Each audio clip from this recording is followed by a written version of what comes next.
Hello बच्चों, आज हमारी पाठ्य पुस्तक स्पर्श का पाठ ततारा व वीरो कथा। आज हम इसके बारे में पढ़ेंगे। तो ये जो ततारा व वीरो कथा किसने लिखी है? इसको लिखने वाले हैं लीलाधर मंडलोई जी। किसने लिखी है? ये लीलाधर मंडलोई जी ने लिखी है। तो इस पाठ में क्या है? एक ऐसी प्रेम कहानी है जिसने समाज के नियम तक बदल दिए।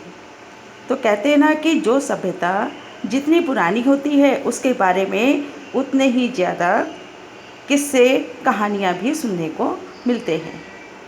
किस्से ज़रूरी नहीं कि सचमुच उस रूप में घटित हुए हों। मतलब ये ज़रूरी नहीं है कि जिस रूप में हमें वो सुनने को मिलते हैं वो उस रूप में वो घटित भी हुए हों, जिस रूप में हमें सुनने या पढ़ने को मिलते हैं। इतना ज़रूर है कि इन किस्सों में कोई ना कोई संदेश या सीख निहित होती है। अंडमान निकोबार द्वीप समूह भी तमाम तरह के किस्से मशहूर हैं। इनमें से कुछ को लीलाधर मंडलोई ने फिर से लिखा है। प्रस्तुत पाठ ततारा व वीरो कथा इसी द्वीप समूह के एक छोटे से द्वीप पर केंद्रित है। ये द्वीप विद्वेष गहरी जड़ें जमा चुका था।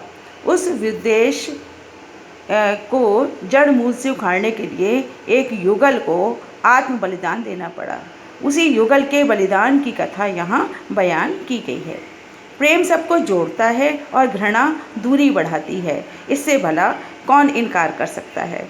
इसलिए जो समाज के लिए अपने प्रेम का, अपने बलिदान तक का बलिदान कर देते हैं, अपने जीवन तक का, जो समाज के लिए अपने प्रेम का, अपने जीवन तक का बलिदान करता है, समाज उसे न केवल याद रखता है बल्कि उसके बलिदान को व्यर्थ नहीं जाने देता। यही वजह है कि तत्कालीन समाज के सामने एक मिसाल कायम करने वाले इस युगल को आज भी उस द्वीप के निवासी गर्व और श्रद्धा के साथ याद करते हैं। तो आइए चलते हैं हम इस कहानी पर कि आखिर ये कहानी क्या थी, ये दोनों युगल कौन थे और इनके बीच मतलब किस प्रकार के संबंध थे। तो अंडमान द्वीप समूह का अंतिम दक्षिणी द्वीप है लिटिल अंडमान। अंडमान जो द्वीप समूह है उसका अंतिम दक्षिणी द्वीप है लिटिल अंडमान। यह पोर्ट ब्लेयर से लगभग 100 किलोमीटर दूर स्थित है। इसके बाद निकोबार द्वीप समूह की श्रृंखला आरंभ होती है जो निकोबारी जनजाति की आदिम संस्कृति के केंद्र हैं। निकोबार द्वीप समूह का पहला प्रमुख द्वीप है कार निकोबार, जो लिटिल अंडमान से 96 किलोमीटर अर्थात 96 किलोमीटर दूर है। निकोबारियों का विश्वास है कि प्राचीन काल में ये दोनों द्वीप एक ही थे। इनके विभक्त होने की एक लोक कथा है। मतलब पहले ये दोनों द्वीप जो आज हम अलग अलग देखते हैं दोनों एक ही थे और इनके बंटने की, इनके अलग होने के पीछे एक लोक कथा है जो आज भी दोहराई जाती है, जिसे आज भी लोग दोहराते हैं। सदियों पूर्व जब लिटिल अंडमान और कार निकोबार आपस में जुड़े हुए थे तब वहाँ एक सुंदर सा गांव था। पास में एक सुंदर और शक्तिशाली युवक रहा करता था। उसका नाम था ततारा। निकोबारी उसे बेहद प्रेम करते थे। ततारा एक नेक और मददगार व्यक्ति था। सदैव दूसरों की सहायता के लिए तत्पर रहता, मतलब हमेशा तैयार रहता। अपने गांव वालों की को ही नहीं अपितु समूचे द्वीपवासियों की सेवा करना अपना परम कर्तव्य समझता था। उसके इस त्याग की वजह से वह चर्चित था, वह चर्चा का विषय में मतलब चर्चे में रहता था। सभी उसका आदर करते। वक्त मुसीबत में उसे स्मरण करते। जब मुसीबत पड़ती थी तो मुसीबत के वक्त में वो उसको याद करते थे और वह भागा भागा वहाँ पहुँच जाता। दूसरे गांव वालों में भी पर्व त्योहार के समय उसे विशेष रूप से आमंत्रित किया जाता। उसका व्यक्तित्व तो आकर्षक था, मतलब वो देखने में तो सुंदर था, साथ ही आत्मीय स्वभाव की वजह से लोग उसके करीब रहना चाहते। पारंपरिक पोशाक के साथ जो वहाँ की पारंपरिक पोशाक थी उसके साथ वह अपनी कमर में सदैव एक लकड़ी की तलवार बांधे रहता। लोगों का मत था बावजूद लकड़ी के होने पर उस तलवार में अद्भुत दैवीय शक्ति थी। ततारा अपनी तलवार को कभी अलग ना होने देता, उसका दूसरों के सामने उपयोग भी ना करता, किंतु उसके चर्चित साहसिक कारनामों के कारण लोग बाग तलवार में अद्भुत शक्ति का होना मानते थे। ततारा की तलवार एक विलक्षण रहस्य थी। एक शाम ततारा दिन भर के अथक परिश्रम के बाद समुद्र किनारे टहलने निकल पड़ा। सूरज समुद्र से लगे क्षितिज तले डूबने को था। सूरज जो था वो अब डूबने ही वाला था। समुद्र से ठंडी बयारें आ रही थी। पक्षियों की सायंकालीन चहचहाटें शने शने क्षीण होने को थीं। उसका मन शांत था। विचार मग्न ततारा समुद्री बालू पर बैठकर सूरज की अंतिम रंग बिरंगी किरणों को समुद्र पर निहारने लगा। तभी कहीं पास से उसे मधुर संगीत सुनाई देता। गायन इतना प्रभावी था कि वह अपनी सुध-बुध खोने लगा। लहरों के एक प्रबल वेग ने उसकी तंद्रा भंग की। मतलब वो जो सुनने में अपनी सुध-बुध खो बैठा था, तो एक जो लहर की एक प्रबल क्या हुई, वेग से एक जो लहर उठ रही थी, तो उसके जो वेग था वो जो उसकी तरफ आया, तो उसने उसकी उस क्या किया, उस तंद्रा को, उस लगन को क्या किया, भंग कर दिया। चैतन्य होते ही अर्थात होश में आते ही वह उधर बढ़ने को विवश हो उठा। मतलब वो उधर उसके कदम बढ़ने लगे जिधर से अब भी क्या हो रहा था, अब भी गीत के स्वर बह रहे थे।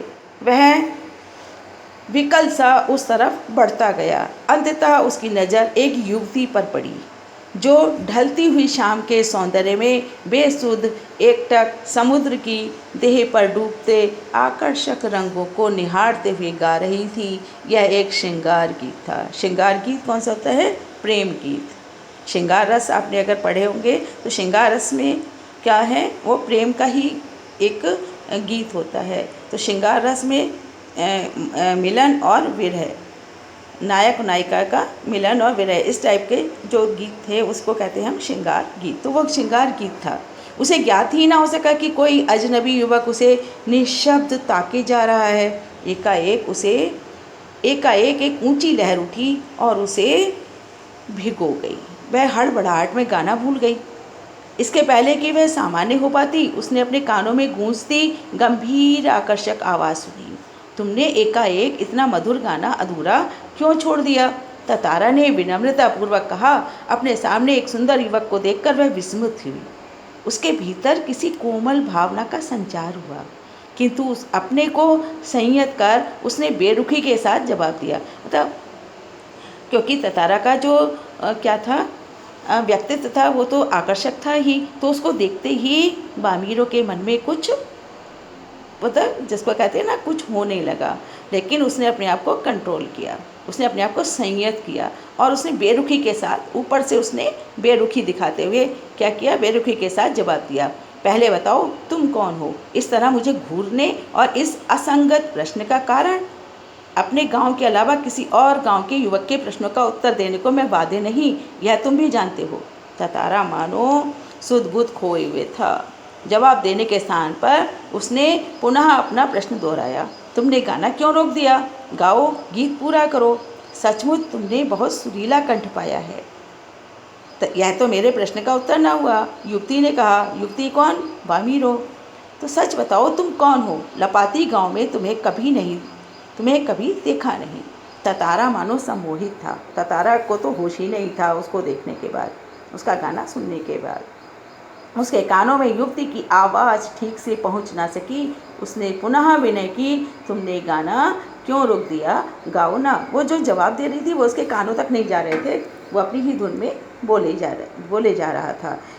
युवती झुंझला उठी, वह कुछ और सोचने लगी। अंततः उसने निश्चयपूर्वक एक बार पुनः लगभग विरोध करते हुए कड़े स्वर में कहा, ढीठता की हद है। मैं जब से परिचय पूछ रही हूँ और तुम बस एक ही राग अलाप रहे हो। गीत गाओ, आखिर क्यों? क्या तुम्हें गांव का नियम नहीं मालूम? इतना बोलकर वह जाने के लिए तेजी से मुड़ी। ततारा को मानो कुछ होश आया, उसे अपनी गलती का एहसास हुआ। वह उसके सामने रास्ता रोककर मानो गिड़गिड़ाने लगा। मुझे माफ़ कर दो। उसने कहा, मुझे माफ़ कर दो, जीवन में पहली बार मैं इस तरह विचलित हुआ हूँ। तुम्हें देखकर मेरी चेतना लुप्त हो गई थी। मैं तुम्हारा रास्ता छोड़ दूँगा, बस अपना नाम बता दो। तारा ने विवशता में आग्रह किया। वो विवश थी। उसने विवशता में आग्रह किया। उसकी आंखें युवती के चेहरे पर केंद्रित थीं। उसके चेहरे पर सच्ची विनय थी। उसने भी जवाब दिया। लड़की ने भी रुक रुक कर एक एक अक्षर बोला। क्या बोला? वामीरो। मतलब बहुत रुक रुक कर एक रस घोलती आवाज़ उसके कानों में पहुंची। वामीरो, वामीरो, वाह कितना सुंदर नाम है। कल भी आओगी ना यहाँ? तारा ने याचना भरे स्वर में कहा। अपनी विनती करते हुए उसने स्वर में कहा कि कल भी यहाँ आओगी ना? नहीं, शायद कभी नहीं। वामीरो ने क्या कहा? अनमनस्कतापूर्वक कहा। मतलब उसने बिल्कुल लाचारी, मतलब उसने उधर ध्यान ही नहीं दिया और उसने कहा कि नहीं, मैं कल नहीं आऊँगी। और झटके से लपाती की तरफ बेसुध सी दौड़ पड़ी। पीछे ततारा के वाक्य गूंज रहे थे। वामीरो, मेरा नाम ततारा है। कल मैं इसी चट्टान पर प्रतीक्षा करूँगा। तुम्हारी बाट जोहूँगा, जरूर आना। वामीरो रुकी नहीं, भागती ही गई। ततारा उसे जाते हुए निहारता रहा। वामीरो घर पहुंचकर भीतर ही भीतर कुछ बेचैनी महसूस करने लगी, क्योंकि कुछ तो उधर भी हुआ था। उसके भीतर ततारा से मुक्त होने की एक झूठी छटपटाहट थी। मतलब वो उसकी याद को याद नहीं करना चाह रही थी, उसके बारे में कुछ सोचना नहीं चाह रही थी, लेकिन फिर भी कोशिश कर रही थी। और वो कोशिश कैसी थी उसकी? एक तरह से झूठी साबित हो रही थी। एक झल्लाहट में उसने दरवाज़ा बंद किया और मन को किसी और दिशा में ले जाने का प्रयास किया। बार बार ततारा का याचना भरा चेहरा उसकी आंखों में तैर जाता। उसने ततारा के बारे में कई कहानियाँ सुन रखी थीं। उसकी कल्पना में वह एक अद्भुत साहसी युवक था, किंतु वही ततारा उसके सम्मुख एक अलग रूप में आया। उसके सामने तो वो एक अलग रूप था उसका, सुंदर, बलिष्ठ, किंतु बेहद शांत, सभ्य और भोला। उसका व्यक्तित्व कदाचित वैसा ही था जैसा वह अपने जीवन साथी के बारे में सोचती रही थी। वो जैसा चाहती थी कि मुझे ऐसा जीवन साथी चाहिए, लगभग ततारा के रूप में उसको ऐसा ही जीवन साथी उसको दिखाई दे रहा था। किंतु एक दूसरे गांव के युवक के साथ यह संबंध परंपरा के विरुद्ध था, लेकिन दूसरे गांव के साथ यह संबंध नहीं हो सकता था। अतः उसने उसे भूल जाना ही अच्छा समझा। किंतु यह असंभव जान पड़ा, लेकिन यह उसको असंभव लगने लगा। ततारा बार बार उसकी आंखों के सामने था, निर्निमेष याचक की तरह प्रतीक्षा में डूबा हुआ। मतलब वो ऐसे लग रहा था उसको जैसे वो कल आएगा और उसकी प्रतीक्षा करेगा। किसी तरह रात बीती। क्या हुआ? रात बीती। दोनों के हृदय व्यथित थे, ततारा का भी और वामीरो का भी।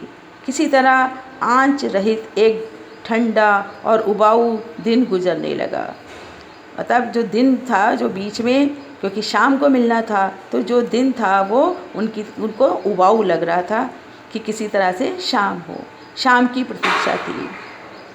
ततारा के लिए मानो पूरे जीवन की अकेली प्रतीक्षा थी। उसने गंभीर और शांत जीवन में ऐसा पहली बार हुआ था। मतलब वो इतना शांत और गंभीर जीवन था उसका, ऐसा उसके जीवन में पहली बार हुआ था। वह अचंभित था, साथ ही रोमांचित भी था। उसके अंदर एक रोमांच भी था कि वो आएगी या नहीं आएगी। दिन ढलने के काफ़ी पहले वह लपाती की उस समुद्री चट्टान पर पहुंच गया। जहां वो कल पहुंचा था ना, वहीं वो वहां पहुंच गया। वामीरो की प्रतीक्षा में एक एक पल पहाड़ की तरह भारी था। उसके भीतर एक आशंका भी दौड़ रही थी, अगर वामीरो ना आई तो क्या होगा? वह कुछ निर्णय नहीं कर पा रहा था। उसको समझ नहीं आ रहा था कि वामीरो आएगी या नहीं आएगी। उसके सिर्फ वो प्रतीक्षारत था, कि केवल वो प्रतीक्षा कर रहा था।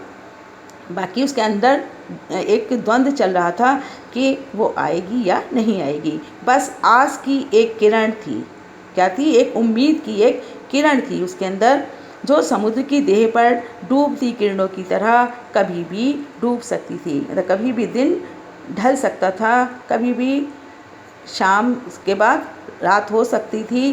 तो इसलिए उसकी जो प्रतीक्षा थी वो किसके ऊपर टिकी हुई थी? सूर्य के ऊपर टिकी हुई थी कि कब वो सूर्य ढलने से पहले अगर आती है तो ठीक, और नहीं आती है तो उसकी प्रतीक्षा क्या होगी? वो उसमें डूब जाएगी।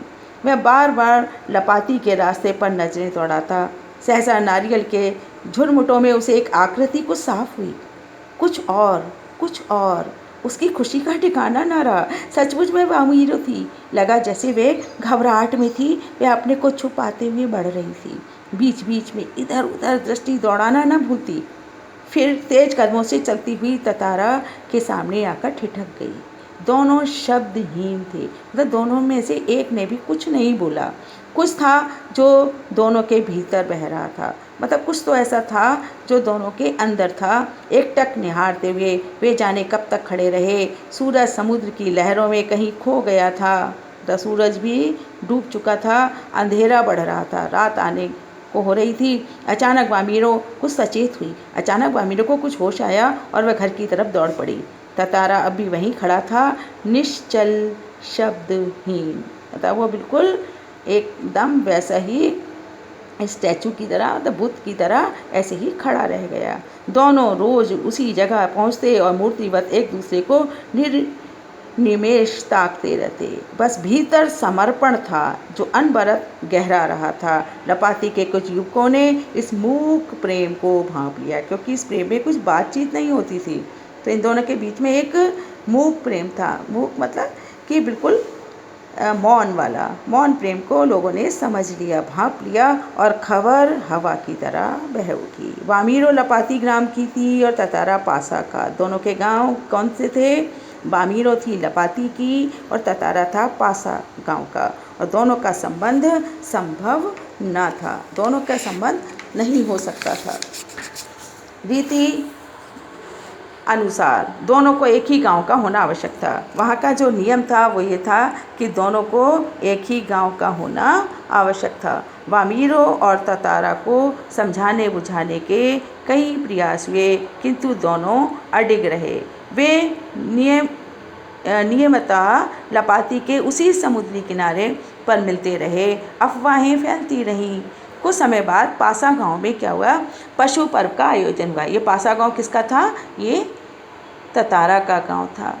तो उस गांव में क्या हुआ? पशु पर्व का आयोजन हुआ। पशु पर्व में क्या होता है? हष्ट-पुष्ट पशुओं के प्रदर्शन के अतिरिक्त पशुओं से युवकों की शक्ति परीक्षा प्रतियोगिता भी होती है। पशुओं के साथ युवकों को लड़ना पड़ता है।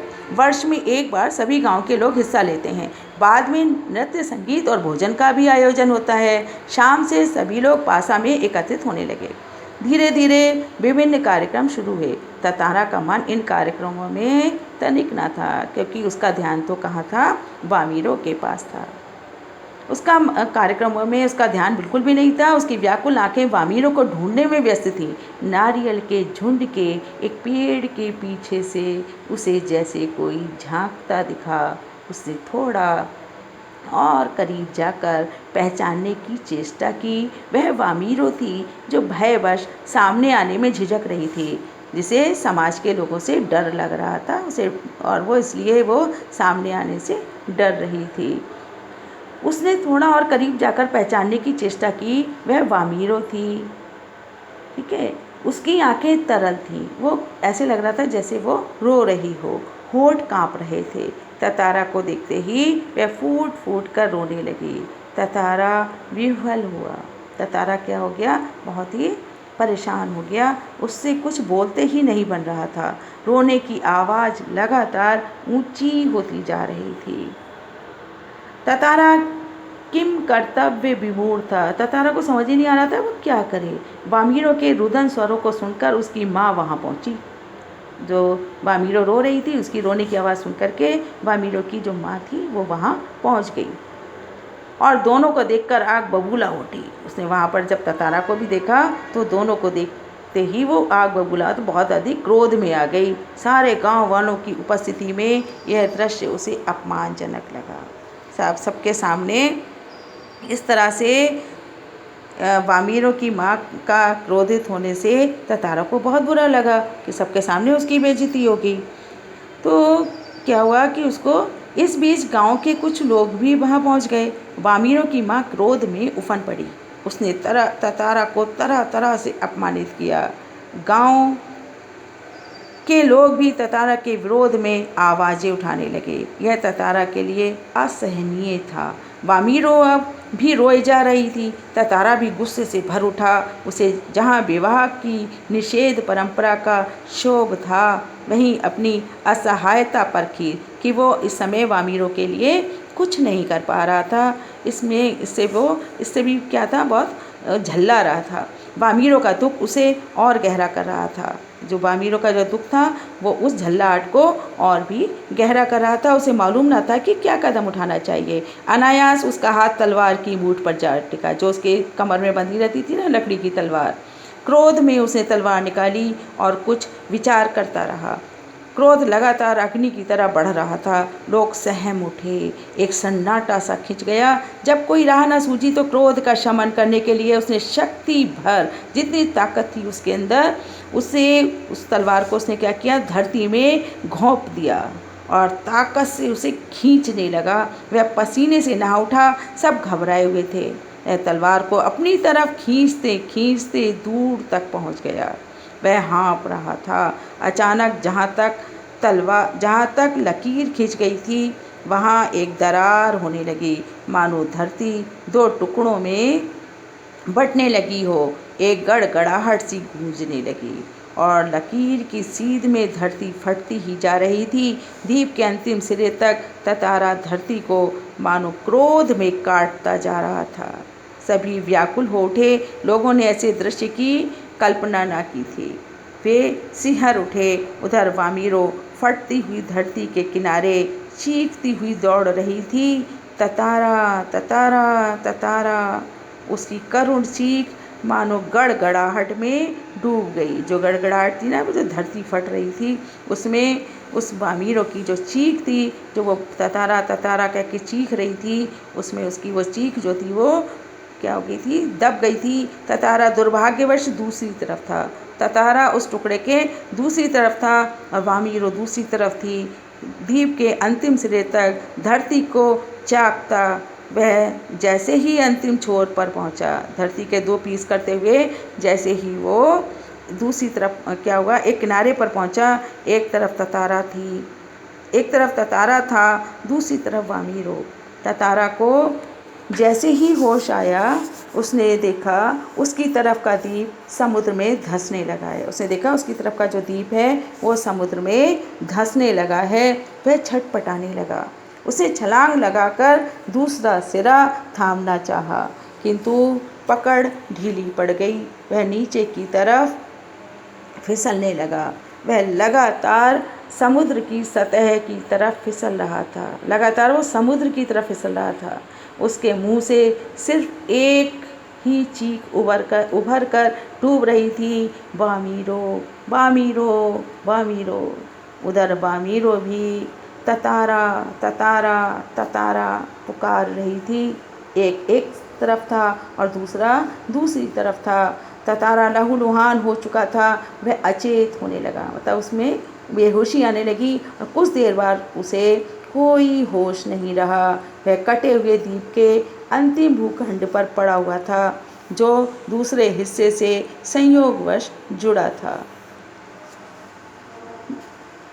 बहता हुआ ततारा कहाँ पहुँचा, बाद में उसका क्या हुआ, कोई नहीं जानता। इधर वामीरो पागल हो उठी। वह हर समय ततारा को खोजती हुई उसी जगह पहुँचती और घंटों बैठी रहती। उसने खाना पीना छोड़ दिया। परिवार से वह एक तरह बिलग हो गई, मतलब अलग हो गई। लोगों ने उसे ढूंढने की बहुत कोशिश की, किंतु कोई सुराग ना मिल सका। आज ना ततारा है ना वामीरो, किंतु उनकी यह प्रेम कथा घर घर में सुनाई जाती है। निकोबारियों का मानना है कि ततारा की तलवार से कार निकोबार के जो टुकड़े हुए, उसमें दूसरा लिटिल अंडमान है, जो कार निकोबार से आज 96 किलोमीटर दूर स्थित है। निकोबारी इस घटना के बाद दूसरे गांव में भी आपसी वैवाहिक संबंध करने लगे। ततारा बामीरों की त्यागमयी मृत्यु शायद इसी सुखद परिवर्तन के लिए थी। तो उन्होंने अपने प्रेम के द्वारा क्या किया, वो जो एक प्रथा थी, एक गांव का एक ही गांव, उसी गांव में शादी विवाह हो सकते थे, दूसरे गांव में नहीं, उस परंपरा को उन दोनों ने क्या किया, ख़त्म कर दिया। उनके इस त्याग का, उनका ये त्याग बेकार नहीं जाने दिया लोगों ने, और फिर क्या हुआ, आपस में एक गांव का दूसरे गांव में वैवाहिक संबंध होने लगे। तो इस तरह ही हमारी कथा थी, ततारा बामीरो कथा। इन दोनों की वो प्रेम कहानी जिसने समाज के नियम को भी तोड़ दिया। तो आपको ये पाठ समझ में आ गया होगा, और आपको अच्छी तरह समझ में आया हो तो इस चैनल को लाइक करो, शेयर करो, सबसे पहले सब्सक्राइब करना ना भूलें। पाठ हमारा क्या है, ततारा बामीरो कथा। कौन सा है, ततारा बामीरो कथा।